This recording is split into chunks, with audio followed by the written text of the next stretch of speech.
Hello friend, अस्सलाम वालेकुम। रमज़ान मुबारक के चंद दिन बाकी रह गए हैं और हमारे जिस्म सुस्त होना शुरू हो चुके हैं। इबादत में सुस्ती आ चुकी है और बिना नमाज पढ़े नींद की तरफ भागना शुरू कर दिया है। अभी भी वक्त है रमज़ानुल मुबारक की बरकत का समेटने। इस माह को आम समझकर हाथ से ना जाने दें। ये रमज़ान तो वापस 11 मंथ बाद आएगा, मगर हमारा कुछ नहीं पता कि हम होंगे या नहीं। इसलिए आप लोग रमज़ान की फ़िक्र करें और रमज़ान की तैयारी करें, अपनी आखिरत की तैयारी करें। अल्लाह आप लोगों की हर तरफ से तैयारी करेगा इंशाअल्लाह। आप लोग भी इस रमज़ान मुबारक के सदके आप लोग अपनी इबादत में मकबूल रहिए।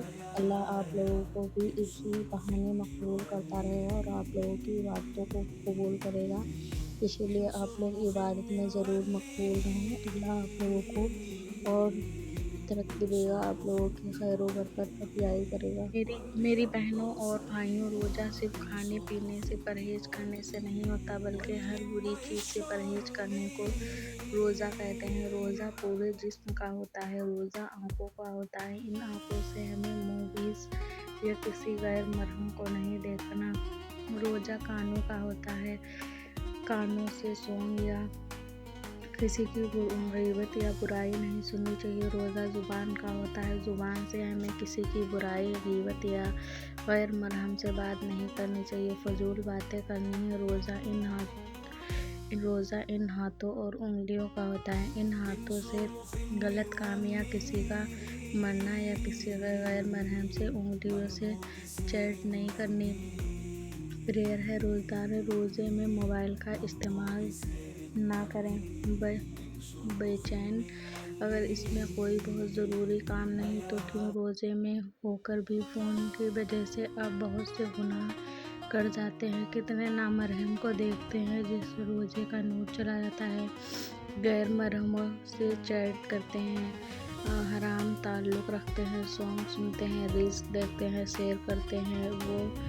वो नाते और नसीहतें सुनते हैं जिसमें म्यूज़िक शामिल होती हैं, जो कि हराम है, और इन नाजायज़ गुनाह के कामों में अपना रोज़ा गुजारते हैं। जो रोज़े का वो नूर, वो सवाब नहीं मिलता, बल्कि इस रोज़े का फ़ायदा है कि जिसमें सिर्फ भूखा प्यासा रहा जाए, बल्कि सारी नाफरमानियों के वाले कम हो जाते हैं। अपना फोकस सिर्फ और सिर्फ नमाज और कुरान पर ही रखें। पुराने वक्त में जंग के अहवाम में घोड़ा बहुत अहमियत रखता था। उसके ऊपर सवार होकर मुखालिफत से लड़ना आसान भी होता था और हिफाजत होती थी, लेकिन घोड़ा चूंकि नाजुक और तेज मिजाज जानवर होता था, अगर चीज़ें उसके मुताबिक ना हो, वो अपने सवार को ही अपनी पीठ से गिरा देता है। इसलिए अरब में लोग अपने घोड़ों के एक खास प्रैक्टिस करवाते हैं, जिससे वो अरब के रेगिस्तान इलाकों में ऐसे ही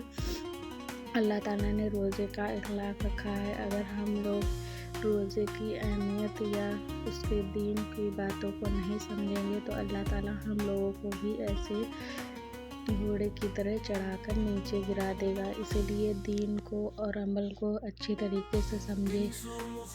पानी ना भी मिल सके तो वो हालात में साबित कदम रखे, इसलिए उनको कुछ वक्त के ख़ास तौर पे भूखा प्यासा रखा जाता है। इसी भूख प्यास के साथ रेगिस्तान में उन्हें छोड़ दिया जाता था, ताकि उन्हें इसकी आदी बनाया जा सके, ताकि वो हर हालत में साबित कदम रहे। घोड़ों के साथ आमाज़ों करते हैं ताकि तुम्हारे अंदर तक़वा पैदा हो।